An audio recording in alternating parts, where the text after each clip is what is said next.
Okay, guys, get your attention, please. Seems like other people are starting to live stream from these lecterns. Somebody else had some setup here, so I had to, anyway. It's working now, so for those at home, congratulations, you can participate. A couple things I want to bring up first before we get started. First, when you're watching the online lectures, if you have some kind of snafu, something happens, make sure you use the little form on Canvas. I'm not going to actually display names and all that stuff, so don't sweat it. But there's been a whopping 3 people that have lodged. It might be the same person 3 times. I don't know right now. If I don't see a lodged thing here, please don't sit there later on and say, oh, dude, I got a 0. What the hell happened? And then suddenly start telling me, oh, man, that's right, my internet went out, and then my dog bit me, and then give me this big laundry list. That's why the form exists, okay? I'll be sweet the first week. Yeah, this first time through, I'll be nice and flexible. But from next week on, you have to lodge it in. Otherwise, I'm going to say, man, it's tragic. But, I had no idea. You had an opportunity. You didn't take it. All right? So make sure you log. Any problems you have, you think something's screwed up, just let me know. I look at this before I do the determinations, okay? So I'd rather not do it ad hoc with every single student. That's why this form exists. Another thing that I'll say off the bat, these are kind of not optional, these review sessions. So they're good for you. We recap things. So you have to attend either physically like you guys here in the room or those folks listening at home. But you have to attend. And what will happen is the first bit of this class, particularly, some of the concepts that we cover were developed by the Romans, all right? It's stuff that's been around for a long, long time. So I don't really have a huge amount of pressure to update things, although, like I said last time, I look like a bit of an Oompa Loompa on some of the videos. Okay, there's other reasons for me to try to redo those, but the content is pretty static, all right? As we move to the very end and we get into things like leaky buildings and earthquake-prone buildings and even green buildings, most likely I'm going to use sessions like this not only to toss you candy and have fun with you and try to get you to be not so silent because you guys are freaking me out a little bit, but also to update you on some of the content because things do change. Like in earthquake-prone buildings, from the time I did those recordings, the legislation, and they've been a bit more flexible, I'll update you. That's all fair game on your tests. So the way I'll try to help jog your head a little bit on a test, I won't say this in advance of the test, but when you're on the test, I'll say something like, as discussed during the review session. Yeah, if you see that, you go, oh, I should have gone to the damn review sessions, or I should have watched the recordings. I didn't. Probably going to have a hard time answering that one, okay? So I'll flag those where content comes from the review sessions. Those will show up on your tests. So just so you know, you guys, sweet, you're here, you're conscious, nobody's sleeping, so you're all good. The folks at home or the ones who don't attend at all, those are the ones that are in jeopardy of maybe missing out on some marks on a test. All right? So, sweet.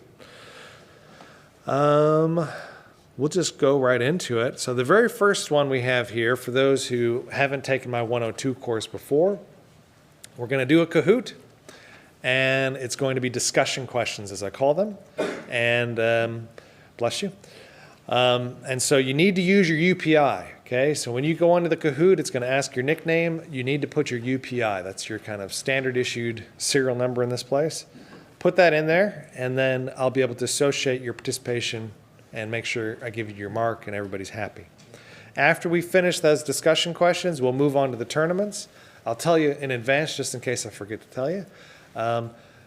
There's been updates within Kahoot, and now we have some new question types to play with. We didn't have them before, so there's some fill in the blank, and I had to play with one. I have no idea. It's like they call it puzzle, but it's kind of putting things in order, all right? I don't know how that's actually going to work, but hopefully it works, and it's kind of enjoyable. You'll see those in the tournaments. Discussion questions, we're just going to do some multiple choice, old school stuff, easy as.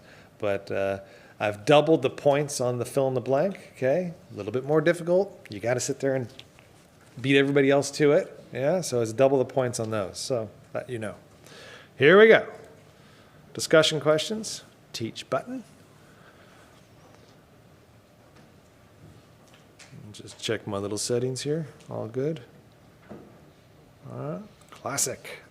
Okay, so there's a link on Canvas if you don't know how to get to the Kahoot landing page. That'll take you to where you enter in this game pin.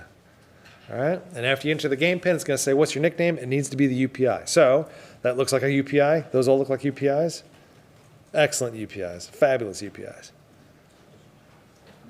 Okay, and around this point in the session, you guys can begin to just break free of your, silence and talk to each other. Once we get some questions going, go ahead and feel free. It's encouraged. I want you to make a bit of noise.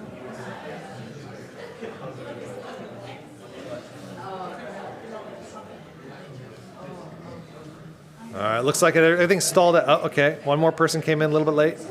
A little bit late, it's okay. All right. 3, 2. No, get out of here, Jack.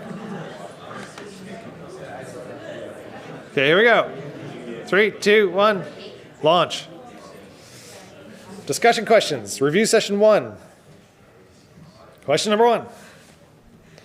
Where along a uniformly loaded, normally supported beam would be the maximum shear stress? Ooh, shear stress. Would you find it at the midspan? Would you find it at the points of support where the beams kind of hook up to the columns, holding them up? Are they kind of equally distributed across the whole thing? The whole thing is suffering. Or are they concentrated somewhere where a load falls on the beam? Not a good start, guys. I'm very proud of you that the mode answer is correct, but Jesus Christ. Okay. All right. We'll just, we'll park this for a second. Okay, clearly we need to recover that. It's the reason why I ask you these questions. Okay, here is the slide. Okay, I know that some of this concept stuff is a little bit challenging. Okay, I start off with the hardest things, I would say, in this course. Once we get past this, it's not completely downhill, but it's maybe a little bit easier. Okay, shear. Okay, what you have is forces moving in opposite directions. And you can think of the beam, yeah, you got all this load on it, us right here. Okay, actually we might be right onto, well, no, there's a parking garage below us. So yeah, good example, all right? So my load put onto the beam structures that are under here, through the slab, hitting that beam. The column supporting it, the beam wants to fall, okay? You can imagine bolts or some kind of connection here. It wants to shear. Those bolts want to, well, they don't want to, but that's what will happen if that force is strong enough, beyond the strength of those bolts. Okay, so there's this sliding action right here, yeah? The beam wants to go down, the column wants to stand there and keep on pushing back up, all right? And where that's maximum, here's our little free body diagram. Let's be little engineers. Okay, here's our normally kind of supported beam. There's 2 columns, the little triangle and the circle. And here is the maximum shear stress at the points of support. That's exactly where you're going to get the shear stress. Okay, those little bolts connecting right here is resisting the shear. All right. So that's what's going on. It's a little bit different from the other stresses, but we'll have some more questions and we'll get into those, I'm sure. So I'll park that. Where am I? Next. Good. Oh, look at the numbers. Okay. Which types of stresses involve a combo of compression and tension? Bending, shear, which we just talked about, shear and bending, none of that crap. Something else. Well, the answers are just flowing in. Now let's do better than last time, guys. Okay, let's do better. We could do this. Okay, it's better. It's better. And this is kind of what I would expect is bending, because it's more intuitive to think of the bending as having a combination. But we're going to park it. Go back to this one. Okay. So bending, like this slide shows, you have, again, I think in the video I might have taken my hands, or you could take a ruler. Or a little rubber. By the way, anybody who, it's very strange for us Americans, okay? The word rubber, all right? If you're in a situation, and I would say especially a girl going over a guy she doesn't know and say, hey, can I borrow a rubber? Or do you got a rubber? Okay, totally could be mistranslated, all right? Okay. Eraser. I force myself, I call them erasers because I can't say rubber, all right? I just can't do it.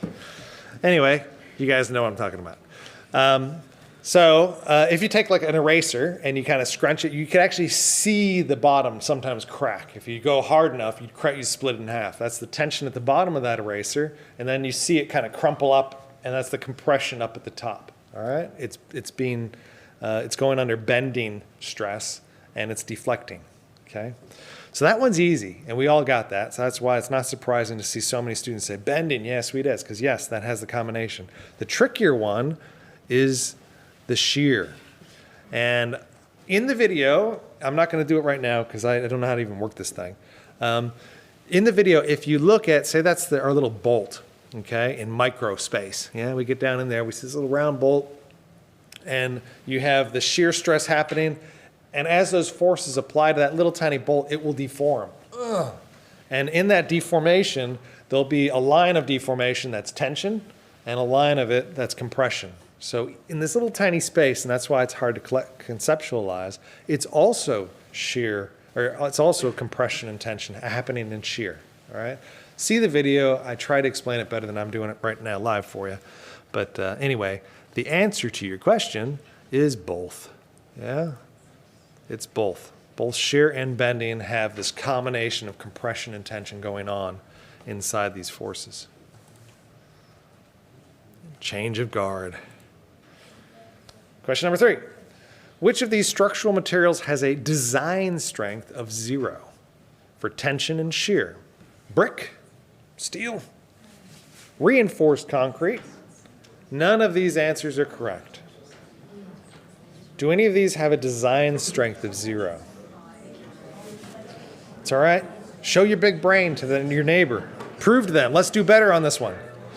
Okay, you're doing better. You're doing better. But I'm seeing a lot of colors I shouldn't be seeing here. Okay, now you thought this was a trick question. That's the number 2 answer. None of these, okay? Okay, brick is a brittle material. This one would have been a correct answer too if it didn't have the word reinforced in front of it. The reinforced is putting steel in there because concrete on its own is also brittle, okay? Brittle materials can't hack tension and they can't hack shear. Okay, their design strength is assumed to be 0. Okay. And here is a table of scary numbers. Okay. Again, please do not sit there and memorize this. All right. What's important out of this table, and these are ultimate strengths. Okay, these are not design strengths. I once had a student, I could only imagine they were a conjoint engineering student because they really they put a I don't know, it was this short essay they wrote on their feedback at the end of the year in the little online thing, explaining how wrong I was with this question, okay? It's like you're trying to tutor me, which is cool. That's fine. Maybe they do know better than me in some aspects. But the point is that, yes, you can't take a brick and just go, it has no tension strength at all. Okay, you can't pull it apart. It has some strength, but from a design standpoint, you have to assume it doesn't have anything that's going to resist tension or shear or anything like that. Okay, so these are ultimate strengths, but you see how piddly they are. They're little tiny things. Okay, so like stone has a compressive strength. These all have monstrous strengths compared to those. And of course, we get to steel. They're just super, super strong. Yeah, but these brittle materials, unreinforced concrete, stone, and brick, things like that, they're very weak in tension and shear, and we have to assume zero in design. Okay, an engineer would. Okay. Come on, you guys, we have to improve from this point, okay? This is our goal, to improve. And you're really going to turn it on when we get into the tournaments. Increasing the blank of a beam decreases the amount of deflection under bending stress, okay? So if we increase the span, do we increase the weight? Do we increase the depth? Or none of these answers are really going to help us reduce or remove the amount of deflection, the bending. Look at this. Oh, very impressed. Very good. Okay, let's keep this up. All right. So, sorry guys, a bit clunky here. And this all relates to what's referred to as a technical term, moment of inertia. Okay. And what's important here in this formula is the depth. Unfortunately, it's not a D, it's an H for height for some reason, is cubed. Okay, so the deeper something is, all right, the section, the cross section, sweet, it could take a lot more. And again, you can imagine if I got like a 4x2 and I just like, oh, what the hell, I'll put it here and I'll put it way over there and I'll put it on its end. Some of you guys will be like, yeah, I'll be a gymnast, I'll get up there, yeah. But if I put it on its flat edge, especially if it's a longer one, you probably wouldn't be feeling very comfortable. And you definitely wouldn't want to bounce on it because it'll snap. Yeah, it's weaker in that orientation because it has very little depth. Yeah. So this is just like I was saying here. All right, we're getting there. Much improved. You guys are getting quiet again. You're freaking me out. Come on. Which of the following is considered a cohesive soil? Not a coherent soil. It doesn't have sense. Cohesive soil. Gravel, cobble, sand, or none of those? Let's see if you could do just as well as the last one. For some reason, I kind of wonder. It's better. This is still good. This is better than your first few. Okay, so we are kind of getting there. I see a lot of guess action, I think. Yeah. All right. Cobble, if you don't know what cobble is, it's kind of, it's about like that. It's pretty big. Yeah. Not very cohesive. Gravel, that's chunky too. Sand is angular and small, but it doesn't stick together. Okay. Cohesive soils stick together. Clay is the classic cohesive soil. Yeah. So here's sand. Okay, this is what in the lectures I talk about the angle of repose. So this is the natural, just gravity's gonna, if you pour a thing of clay, you could get quite steep angles because it could hold, it's got sticky nature to it. It could hold quite steep slopes naturally. Okay, where am I going? Here I am. Okay, sorry, 6 out of 7, almost there. Which dewatering technique typically involves the construction of a slurry wall around the perimeter? I'm slurring myself. Well points, watertight barrier, enclosure extraction, or none of these answers are correct. Okay, so this is where we're dewatering a site because we're excavating for a foundation, okay? Dang, son.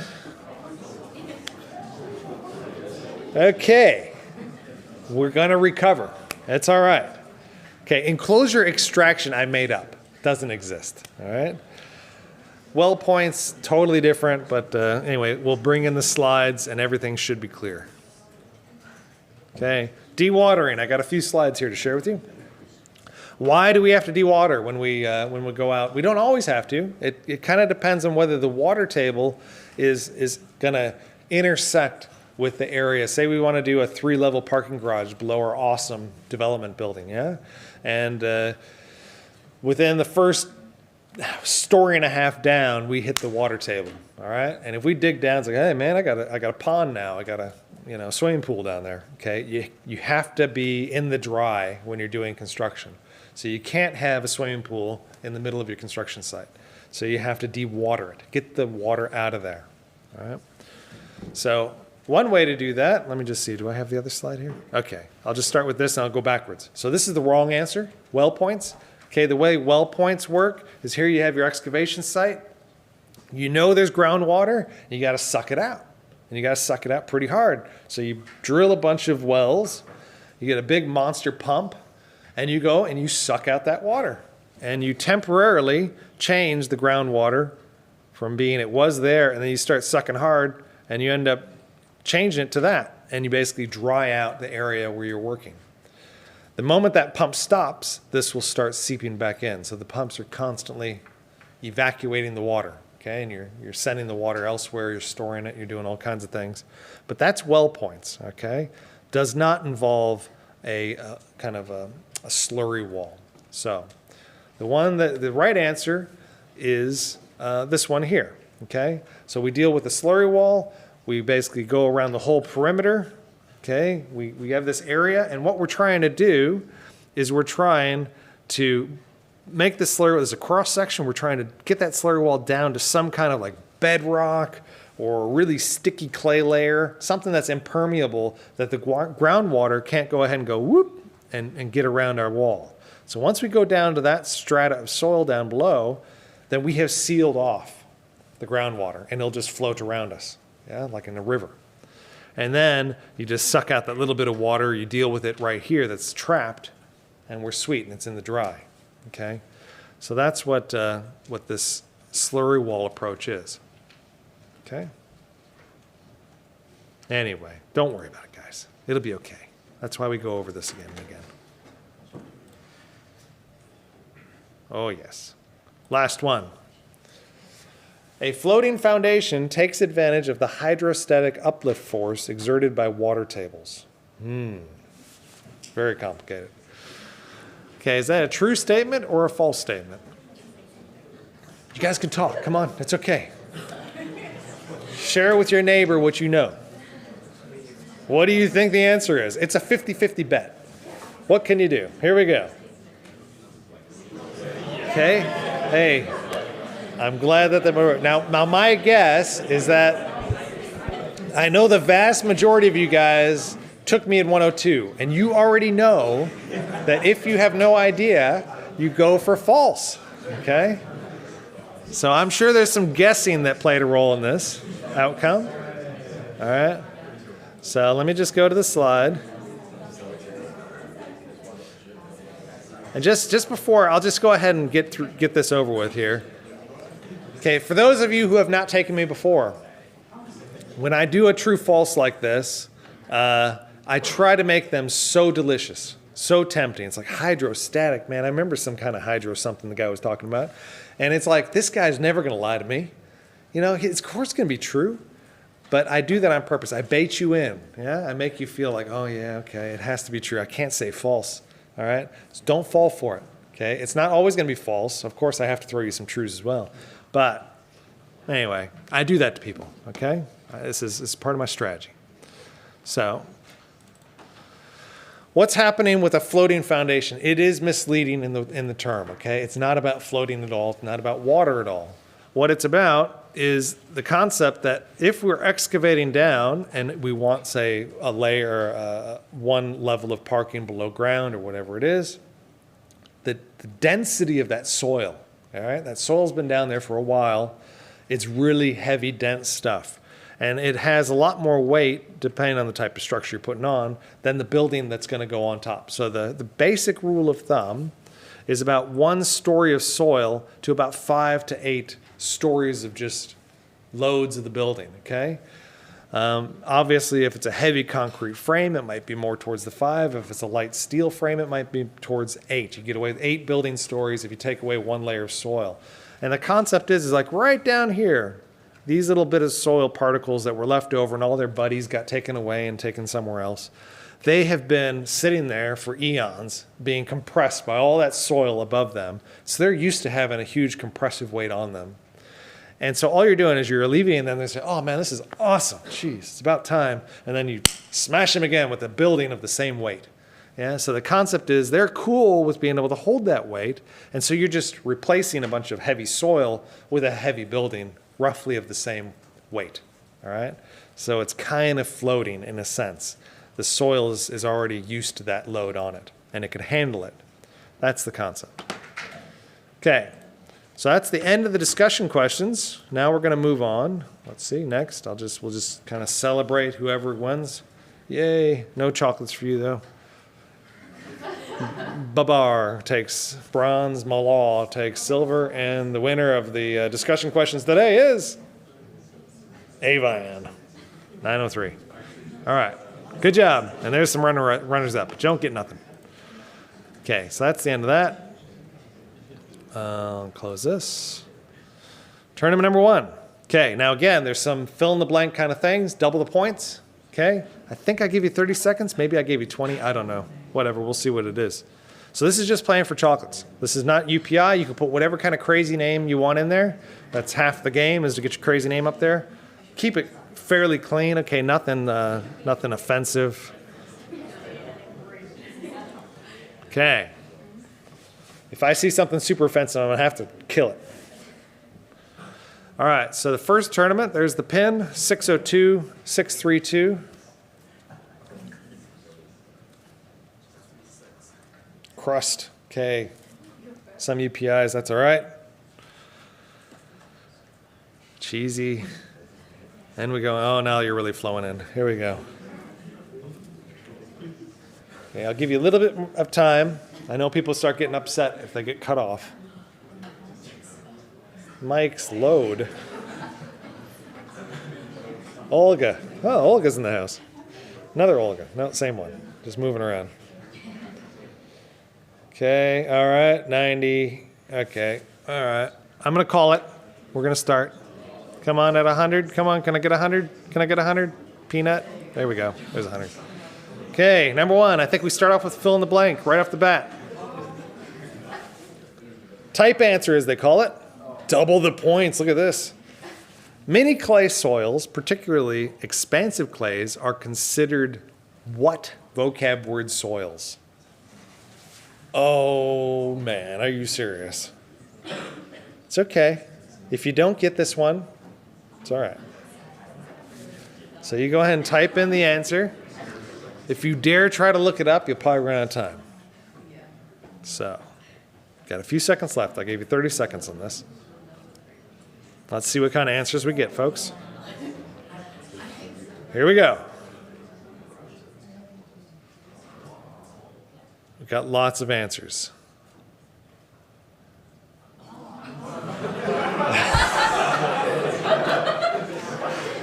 That's a good start.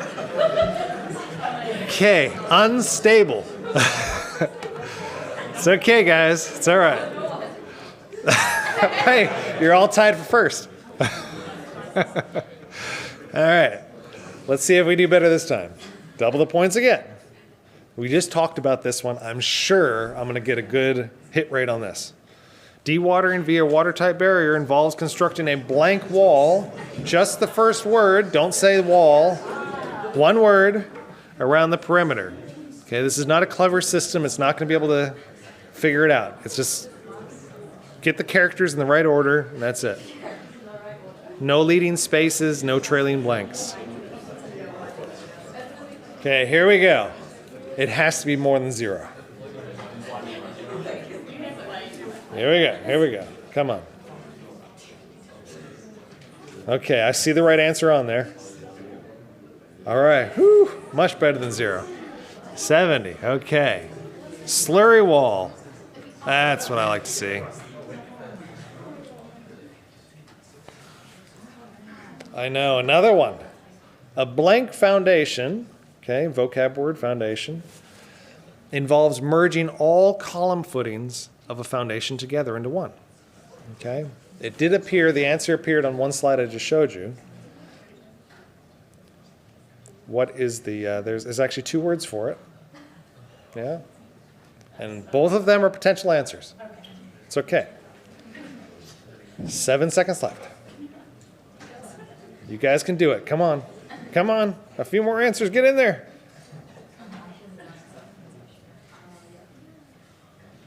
Ooh. Okay. Ooh, that's ugly. Raft or mat is the answers. That's right. Okay. That's when that's essentially you get to the point where the column footings get so big, you just say, oh, to hell with it. And you just make it one gigantic column footing. Okay. So you have a huge slab that is like a continuous column footing. It's all right. Now we're getting into some more simple ones. Okay. True, false. Bearing wall structures are most efficient when loaded uniformly. True or false?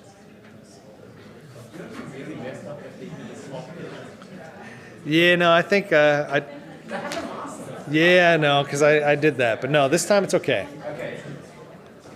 They have proper true, false question types now. There we go. That's right. Good job. Much improved. Okay, 5 of 6. Who developed the key theories of building structures and is known as the father of modern physics? And there he is, in his likeness. Is it Galileo, Sir Isaac Newton, Da Vinci, or none of these guys? That's some other dude.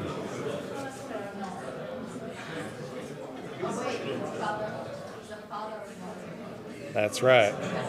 Created the beam theory that I talked about in the structures lecture. Wow. Boy, I think you guys are like bipolar or something. I don't know. You do so awesome, and then you do so not awesome. Okay. Last one in this tournament, then I get to throw some chocolates around. Labor-intensive brick masonry and plaster partition walls are universally uneconomical. Is that a true statement or a false statement? There's a key word in that statement that you kind of should already know the answer.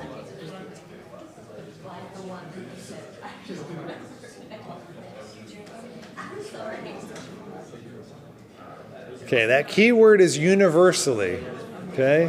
When you see something like that, you know it's it's a dodgy question or statement. Okay? They're not universally because there's some areas of the world that have very, very low labor cost, and therefore to get the simple materials that make up the bricks and the plaster actually makes sense. Okay? In a market like New Zealand, the US, and other places that have high labor costs, you wouldn't do it. You wouldn't take this heavy stuff and build these walls and do a lot of labor on plaster. You just do jib and stuff like that, light materials. So it's not universally. There are some countries that still use heavy stuff like that. Okay. Next. Okay, now there's this whole podium thing. The system's different. I'll let this thing. Okay. All right. I'll let the podium go. But to get to the full list, I'm going to have to go out and show you guys elsewhere. Gabe Itch. Okay. Heyday and clap my cheeks. Okay. I'll let that just dance around. Let's see. Next. Just a second. Sorry, guys. View full report. View report. It's a process now. I used to just be given it. Players. Shh. Okay. Is Gabe Itch in the house? There you go. How about Heyday? Is Heyday here? Not Mayday, Heyday. I got my glasses. I'll see you this time. Clap my cheeks. Let's clap my cheeks in the house. And we continue. Is Tony. What the heck, you guys? What about the letter N? All right. There we go. Whoops. Oh, it's my bad. I'm sorry. How about crusty bread? There you go. ML, milliliters. Okay, how many have I handed out? I'll just do one more, okay? Loading. Oh, no, sorry. Loading. There you go. All right, I'll be more generous next time. Can you throw it back, please? Okay, any other ones out there? No? Are they all back? I need to be careful because I've learned my lesson. If I don't keep an eye on you. Okay. Okay. All right. Term number 2.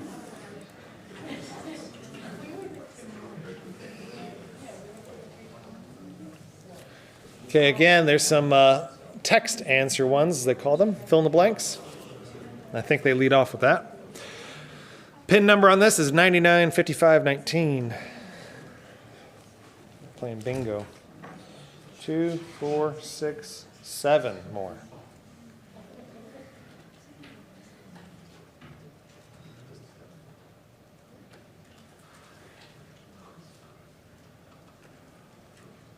Okay.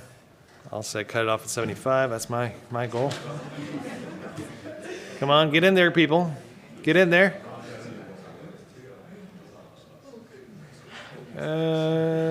Come on. Come on. All right, that's it. Tournament number 2. I think the first one's a fill in the blank. Type answer sure is. Double the points. In a normally supported beam, max blank stress, okay, so the one word, is at the points of support at the end of the beams. Should sound familiar to you. Okay, we talked about this earlier. So what is the word? You must spell it right. There's different ways to spell this word. Okay. I haven't put in multiple spellings. All right, let's get over 0. Yeah, let's get more than 0. Last, I think the best we had was 70. Got it right? Ooh, there's lots of stuff in there. 54, okay, I'll take that. I'll take that. Shear stress, that's right.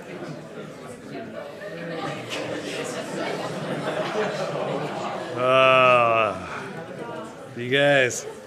Deflection occurs under which stress is, maybe. Deflection. Does it occur under bending, shear, both shear and bending, or none of these answers are correct? You could do this. Which is it?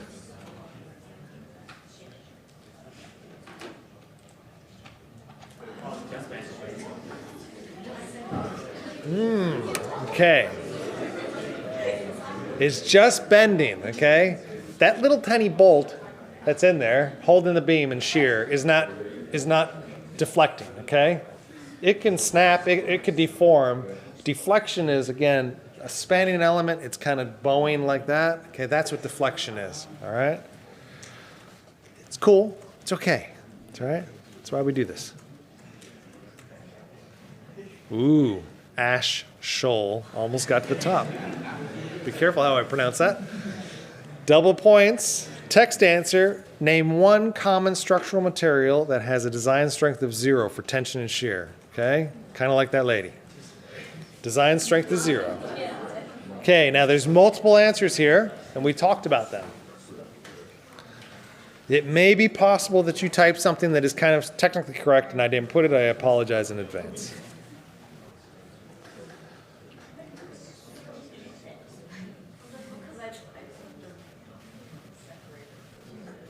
Here we go. What do you got for me?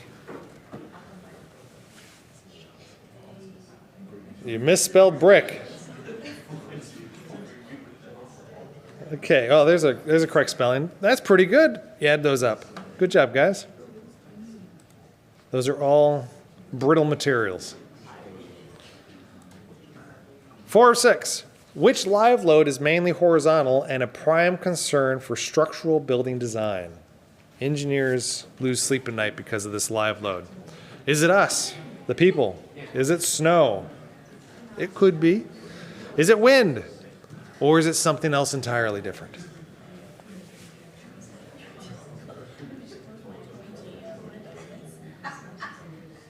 Whew, look at you guys. Almost 100% perfection. Very good job. Yes, it is wind. That is the major concern. 5 of 6. In most Western housing markets, the predominant bearing wall structures erected today are load-bearing brick, light wood frame, reinforced concrete, or none of these. Something else.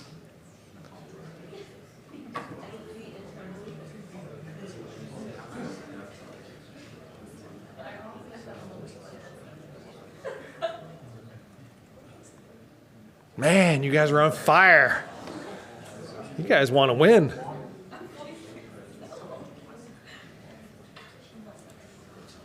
Now here's the puzzle one. I have no idea how this is. Why did I do double points? I don't know. Place the following structural elements in the proper hierarchy from live load, me standing here on a structure, down to the foundation. Put them in the proper order. Don't know how you guys do that? Just figure it out.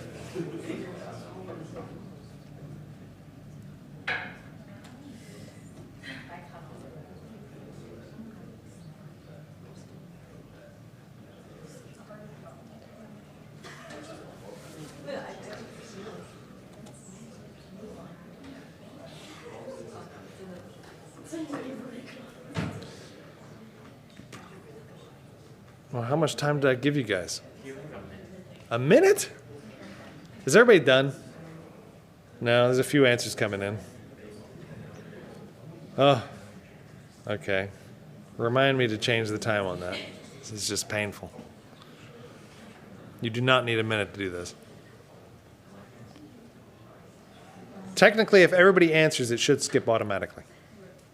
But somebody's deciding not to answer. Oh, there we go. Last second. What is this? Does this mean 73% got it wrong? Yes. Oh my God. Okay. And I don't even know how you got it wrong. So anyway, that is the correct answer. Okay, start with a slab. If there's both joists and beams, the joists are kind of the next thing that gets it. Then it transfers offloads to the beams. Then the beams or the girders offload it to the columns. That is the hierarchy. That's the load will follow that pattern. Okay. Let's see who's on the podium. In bronze, we have Sarah. Silver is thick. And the number one is, of course, Charn. Congratulations, you guys. And those are the runners up, but I will go ahead and go to the full report and view the report. Come on, sorry, I know this delays things a little bit. Players. Okay, and I think the top 7 who are present get it. So, Charn. Is Charn here? Here we go. Good job. Is thick in the house. Is Sarah. Good job, Sarah. Is Haywood. You had a different name before. Is LB here? Where's LB? LB? I have... No. Is LB not here? Oh, no, LB's not here. Okay, Jar Jar Binks. Sweet ass. 2 more to go. Is Mac... Oh, wait, sorry. Floyd Nola. There we go. And Mac is dry. All right, guys, throw all those bad boys up this way again. Come on, Floyd. Nah. Oh, you were holding it. All right, any other ones? You got everything? All right, we're sweet. We're done. See you guys next week. Good job.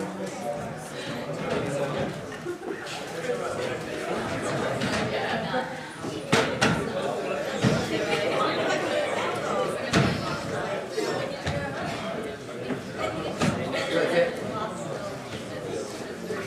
one question. When is the